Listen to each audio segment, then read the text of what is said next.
Hi friends, welcome back to our story world. ఇవాళ నేను చెప్పబోతున్న కథ ఎం కామేశ్వరరావు గారు రాసిన తాయెత్తు మహిమ అనే కథ. అనగా అనగా ఒకనాటి ఉదయం ఒక నగరంలోకి ఒక అతి స్థూలకాయుడు ప్రవేశించాడు. అంతటి ఒడ్డు పొడుగు ఏ మానవ మాత్రుడికి ఉండదు. ఈ స్థూలకాయుడు ఒంటి నిండా నల్లబట్ట కప్పుకుని ఉన్నాడు. వాడి లావుపాటి జబ్బకు ఒక తాయెత్తు కట్టి ఉంది. వాణ్ణి చూసి పిల్లలు దడుచుకుని పారిపోయారు. ఆడవాళ్లు ఇళ్ల తలుపులు మూసేసుకున్నారు. వాడు అతి కష్టం మీద తన స్థూల శరీరాన్ని ముందుకు నడిపిస్తూ, తాయెత్తు మహిమ తెలుసుకోవాలంటే త్వరగా రండి అని అరుస్తున్నాడు. కాని వాడు మాయగాడేమోనని భయపడి ఎవరూ వాణ్ణి సమీపించలేదు. అయితే ఆ ప్రాంతంలో ఏకాకిగా నివసిస్తున్న మరిడయ్య అనేవాడు తాయెత్తు మహిమ తెలుసుకోవాలని కుతూహలం పుట్టి ఆ స్థూలకాయుడితో, అబ్బి, తాయెత్తు మహిమ ఏమిటో నాకు చూపించు అన్నాడు.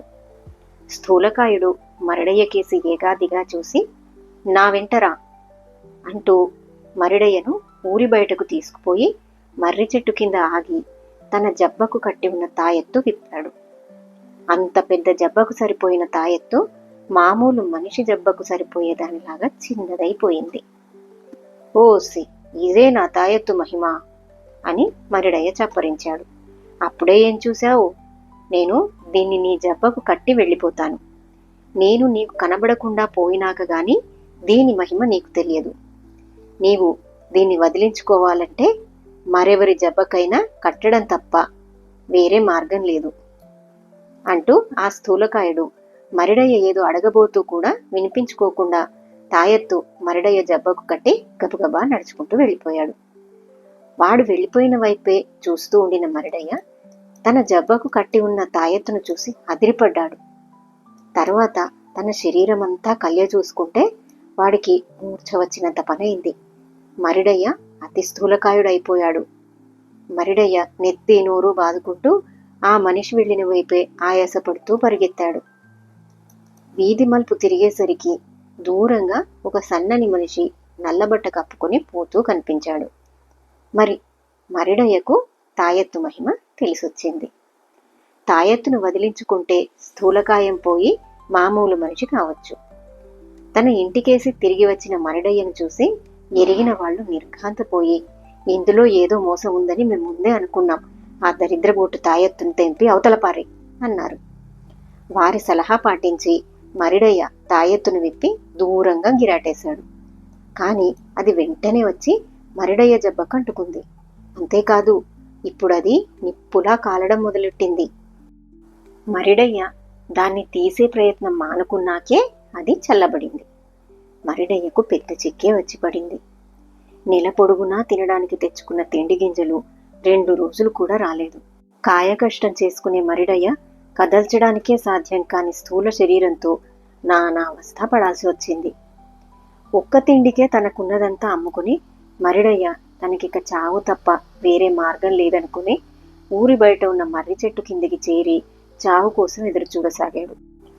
అపరాహ్నం వేళ పొరుగురు నుంచి అటుగా వస్తున్న ఒక బక్క చిక్కి ఉన్న మనిషి మర్రి చెట్టు కింద ఆగి మరిడయ్య శరీరం కేసి చూసి, గురువుగారు, నా పేరు వెంకయ్య. ఒళ్ళు లావెక్కడానికి చిట్కా ఏమన్నా ఉంటే చెప్దురు. అస్థిపంజరంలా ఉండడంతో నాకు పెళ్లి కాకుండా ఉంది అన్నాడు.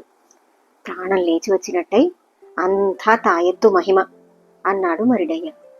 ఆ మహిమ ఏమిటో నాకు చూపించండి అన్నాడు వెంకయ్య. మరిడయ్య తన జబ్బకు ఉన్న తాయెత్తు విప్పి వెంకయ్య జబ్బకు కడుతూ, నేను కనుమరుగై వెళ్ళిపోయాక గాని దీని మహిమ నీకు తెలియదు. నువ్వు కనుక ఈ తాయెత్తును వదిలించుకోవాలంటే దాన్ని మరొకరి జబ్బకు కట్టవలసి ఉంటుంది. దీన్ని పొరపాటున కూడా ఊడదీసి పారేయకు, నిప్పు కాల్చినట్టుగా నిన్ను కాలుస్తుంది అని చెప్పి బతుకు జీవుడా అని తన దారిన తాను ఇంటికి వెళ్ళిపోయాడు. అతను కనపడకుండా పోయిందాకా చూసి తన శరీరం కేసి చూసుకునేసరికి వెంకయ్యకు తల తిరిగినట్టయింది. అతని శరీరం అతి స్థూలంగా తయారైంది. అతను తన ఊరు వెళ్ళాడు గాని అంత స్థూలంగా ఉన్నవాడికి ఎవరూ పిల్లనిచ్చారు కాదు. హతాశుడై వెంకయ్య తిరిగి నగరం చేరుకున్నాడు. వెంకయ్యకిప్పుడు బక్కగా ఉన్నప్పుడే సుఖంగా ఉండినట్టు స్పష్టమైంది.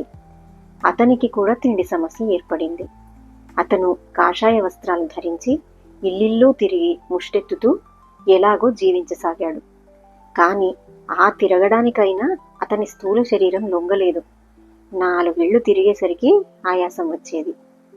ఒకనాడు వెంకయ్య ఒక ఇంటి తలుపు తట్టాడు. ఆ ఇంట్లో ఒక బ్రహ్మచారిణి ఉంటున్నది.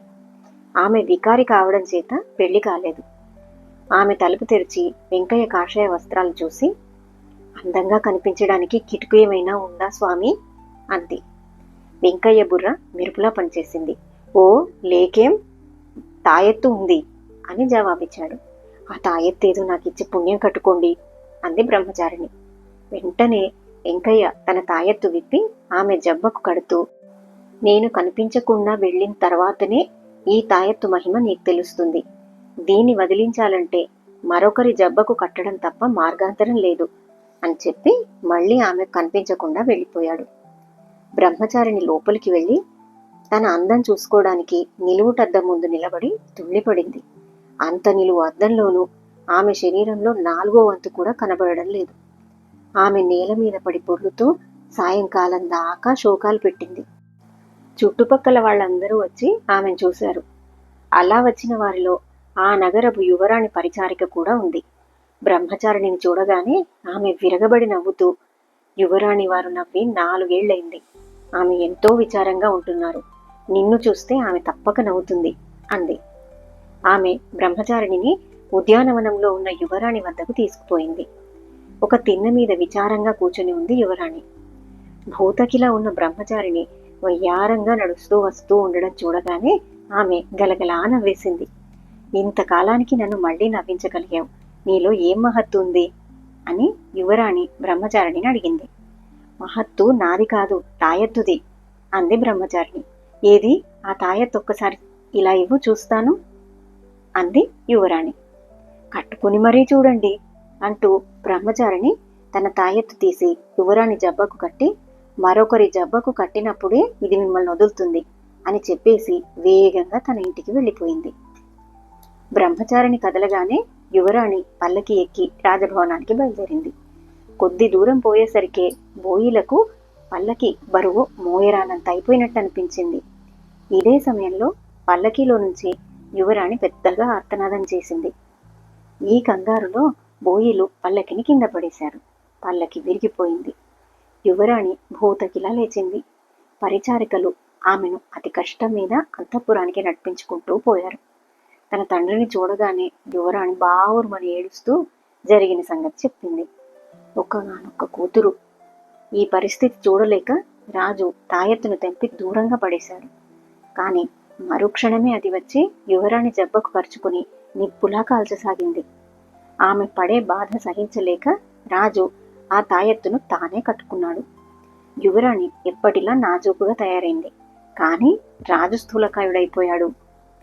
రాజుగారు కనుక తిండి సమస్య లేదు. కాని దుస్తులు, సింహాసనము, కిరీటము, ప్రతిష్ట సమస్యలై కూర్చున్నాయి. మర్నాడు ఆయన బ్రహ్మచారిణిని ప్రశ్నించి తాయెత్తును ఆమెకిచ్చిన వెంకయ్యను అడిగి అతనికిచ్చిన మరిడయ్యను గురించి ఆరా తీయించగలిగాడు. కాని మరిడయ్యకు తాయెత్తు అంటగట్టిన వాణ్ణి గురించి మాత్రం తెలుసుకోలేకపోయాడు. చివరకు ఆయన నిండు సభలో తాయెత్తు గురించి చెప్పి తన తాయెత్తు కట్టించుకున్న వాడికి తిండి వగైరా ఏర్పాట్లు చేయిస్తానని చెప్పాడు. అప్పుడు ఒక మనిషి తాయెత్తు కట్టించుకునేందుకు ముందుకొచ్చాడు. వాడెవరంటే మరిడయ్యకు తాయెత్తు అంటగట్టిన వాడే. వాడు మళ్లీ స్థూల శరీరం తెచ్చుకుని హాయిగా రాజమందిరంలో తింటూ యువరాణిని వినోదపరుస్తూ జీవించాడు. అదే కథ. కథ కంచికి మనం ఇంటికి. మరిన్ని మంచి కథల కోసం నా ఛానల్ని సబ్స్క్రైబ్ చేసుకోండి. Thank you.